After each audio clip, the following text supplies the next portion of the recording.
All right, so that is the introduction to Kenya's debt situation. I want to pick up with you, Sid, on that first. Therefore, somebody's going to ask you the question, what is Kenya's debt situation? But Sid, you gotta know that your CS Treasury is saying we are fine, regardless the numbers that we're receiving this morning.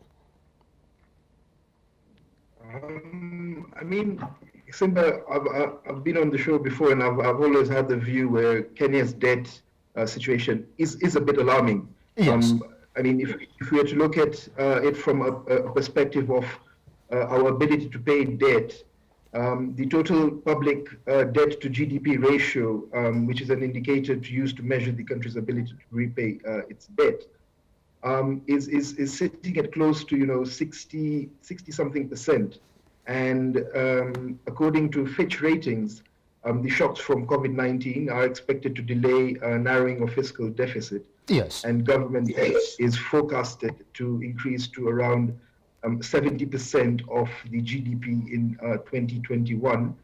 And on the back of rising debt levels and weak revenue growth, I mean, there's always a cause for alarm. When we look at the way debt is being used, a lot of this debt is being used to finance either recurrent expenditure or to refinance debt itself, and that in its own is a bit dangerous, because we are not actually making money out of money, if I can call it that. Yes. But we are spending more than we are actually making.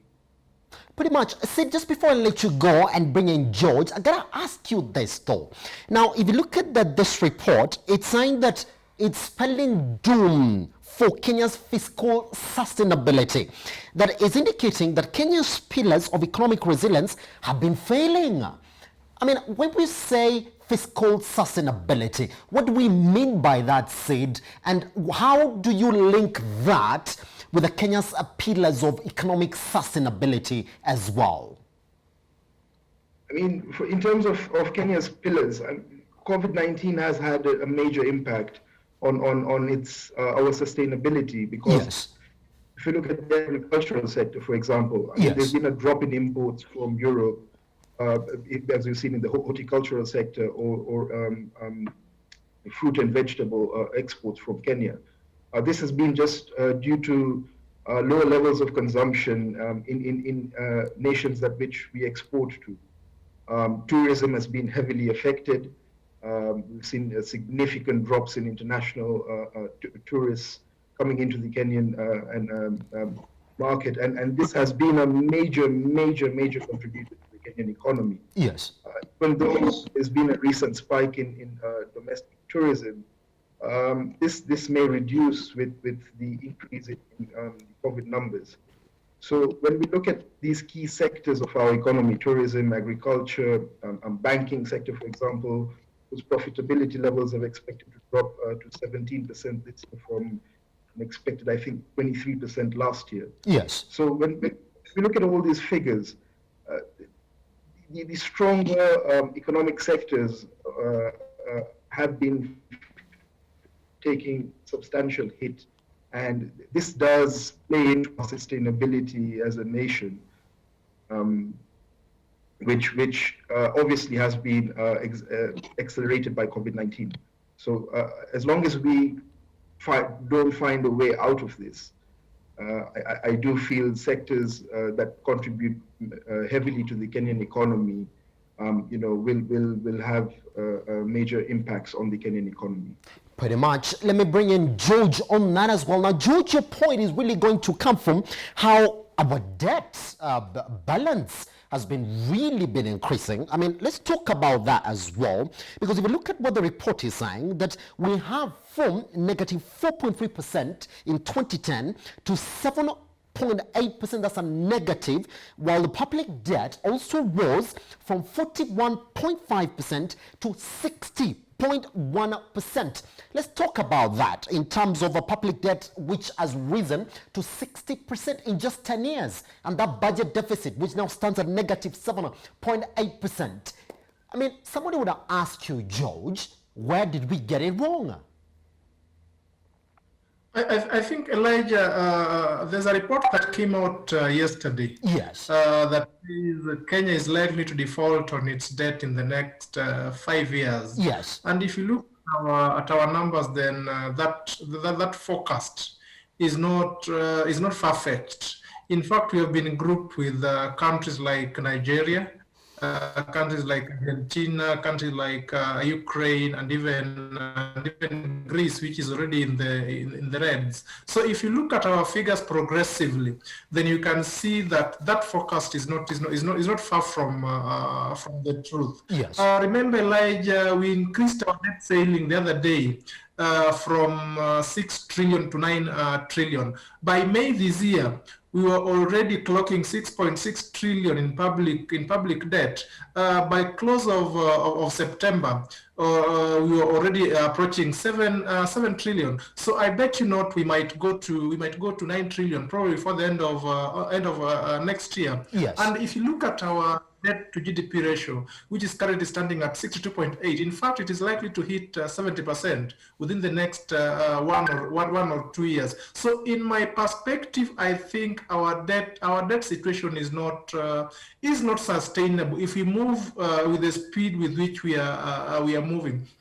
If you look at the debt that we have accumulated between 2013 and to date, we are more than almost, we are going to almost triple what we had borrowed by 2013. And where has this money gone into? I want to pick from where Shah has left it, that most of this money has gone into recurrent expenditure, meaning that these monies are not likely to refinance themselves. We have picked debt from various sources, put it into our budget to finance our recurrent expenditure. Therefore, this debt is not self-financing.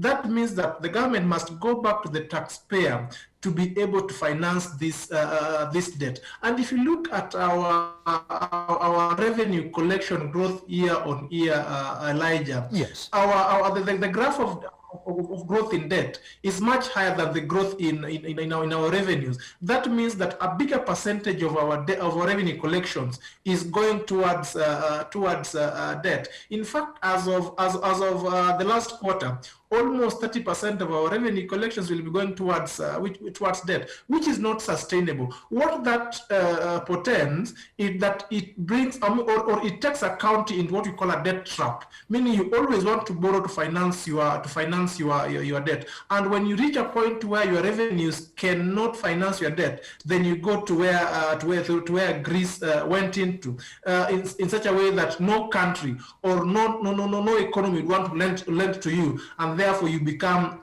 technically insolvent, so to speak, if I may use that word for a country like Kenya. So I think we need to review our figures. Yes. Our fiscal policies are not working for us, and if you couple it with the COVID pandemic, then it even makes it much worse. Therefore, Treasury and by extension CBK and the entire Ministry of Planning should come up with ways to consolidate our debts, one, and then to ensure that at least we pay most of our debts between now and the next 2-3 years. If we don't do that, Elijah, then I can bet you that the forecast that the World Bank has given us is likely to come to pass, Elijah.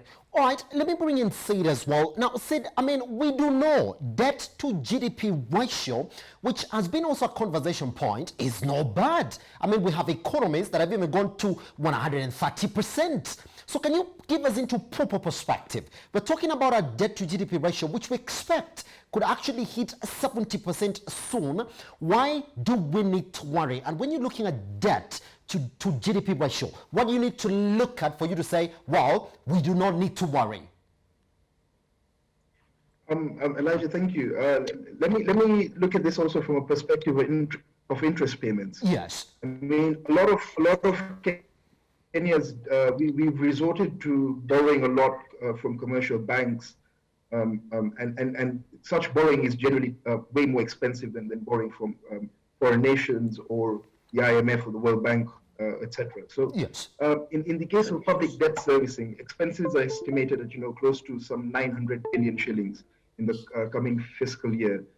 Interest payments are going to account for close to something like 51-ish% of the total debt service payments, which would amount to half that amount of 900 billion almost. And on the other hand, development expenditure, including foreign finance projects and conditional transfers to county governments, estimated at 584-ish billion. Yes. So when we look at this, I mean, we are paying a lot more interest on this on the debt that we receive. That reduces our room to actually use the debt that we receive to finance projects or to finance developments that will help generate revenue for the country. And when we look at it from that perspective, I mean, it's just showing you that our expenses, and if you just look at this from a basic company model, when your expenses are higher than what you're making, it's generally not sustainable. It's almost a cancer that we should try and kill off. Yes. And this is something that is increasingly alarming about the way we as Kenya are borrowing. And what this would mean is, the programs and benefits that we seem enjoying today in our country are not only going to be paid for by us, but not, way more future generations that are to come are still going to be tied up in this whole repayment of debt. And for us to grow out of that is going to take I think, a longer time. And to just echo what George said, yes. If we don't, as a country, employ fiscal consolidation and try and reduce this debt burden, we may be, the Greece of Africa, and follow suit with countries like Nigeria and etc. Quite alarming. Let me just bring in George as well. Now, George, I mean, yes, you have a CS who's quite bullish about our non-default state, and he's saying, well, he doesn't foresee Kenya really getting into that state. But I just want to take you back, George. I mean, if we go back to March, up to where we are right now, let's look at the period between March and June. We had an exponential jump in terms of our debt incurrence, which so has really jumped by very big margins. I mean, George, he came in our office, and we can actually call him a new CS in our office, saying he's going to move Kenya from what was expensive commercial loans and restructure our debt to cheaper loans. Fine. Do you think that the COVID-19 pandemic has knocked off that plan, going by what we have experienced between March and June? Much like it, Elijah, I remember when Yatani came into office, yes. his first biggest pronouncements was that he wanted to restructure our debt portfolio. And in fact, he set up what we call the debt office at Treasury that was to look at our debts and try to restructure them and move them from pay off the more expensive debts that we have and borrow the more concessional or the more cheaper debts from the likes of World Bank and IMF. Yes. In fact, IMF gave us a debt window, so to speak. I think the month of March or April thereabout. But things have not been easy. Remember, Yatani was doing this on the focus that they were able to collect a certain amount of revenues. In fact, they are projected around 1.8 trillion for this financial year. That has not come to pass and is likely not to be met as we go towards the second and the last quarter of this financial year. So I think Yatani came in, he had good programs, but with COVID coming in, he has now gone back to what we call a firefighting mode, trying to borrow to fix up or to patch up budget holes here and there. So I think that the best bet for Yatani now is to look at what he's going to do post-COVID. Yes. COVID might be here with that for some time, but at least it will come to an end. So I think for him now, he should be planning what is going to do post-COVID and liaise with our development partners, the likes of IMF, the likes of World Bank, just to see how to manage our economy between now and the time we out of this recession that COVID has brought into the economy, and not only Kenyan economy, but the economies worldwide. If you look at what the more developed economies have done, they have come up with stimulus programs that have at least sustained their economy so far, but also programs that are likely to jumpstart the economy as COVID recedes. So I think that is the program that Yatani should start thinking about. But if you look at the way he has borrowed between the month of March to date, then there's a cause of worry, because most of those monies have been borrowed, but you don't see the ripple effect of some of these monies in the economy, meaning some of these monies have just gone into either refinancing our debt or to recurrent expenditure. None has gone towards what we can call a stimulus program for the economy. So I think there need to be a very thorough rethink of our economic pillars and how we are going to get out of this recession that has been brought about by the COVID pandemic, Elijah. All right, Sid, 2 minutes, if you may, therefore, before we take a short break and look at other issues that we have for you this morning. Yes, you say George is saying that we gotta look at our spending post-COVID-19 and see what we can sort of cut back on. But Sid, we have an expenditure that has already been put on the table. KRA is here struggling to get the money in because of reduced economic activity as a result of the COVID-19 pandemic. Is there a way, Sid, for Yatani and that Treasury office to say, I think we can cut back? I mean, it's tough. If we look at proper fiscal consolidation, and you know, it starts with the main things is to look at the realignment of the role of government in society. Yes.